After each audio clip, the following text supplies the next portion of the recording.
Last night, Presidents Donald Trump and Recep Tayyip Erdogan of Turkey held a phone call to discuss what had been a looming Turkish invasion of northeast Syria. The Trump administration has since announced that during that telephone call, Donald Trump himself had ordered the withdrawal of U.S. troops from Syria, similar to what he had done last year in December 2018 in a telephone call with Recep Tayyip Erdogan. This is ultimately a failure of the U.S. policy process to take its own commander-in-chief seriously, because President Trump has been advocating for a U.S. withdrawal from Syria since he was a candidate. This outcome, there's a lot left to be determined about how this will be implemented, but certainly this is the worst of all worlds for the United States, because you have the potential for an uncoordinated Turkish military operation in the northeast.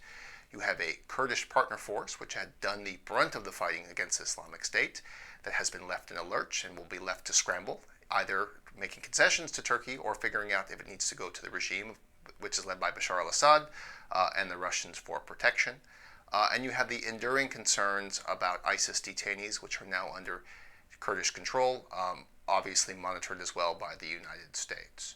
If we project forward a little bit here, the outcome of this is that once the U.S. troops leave in an uncoordinated way, we are looking at a future where Washington does no longer have any leverage at all in the Syrian conflict. And as this will eventually get settled at a negotiating table, probably with the Russians and the regime on one side and Turkey on the other, the United States will be left on the outside looking in without much to say about how this will be solved.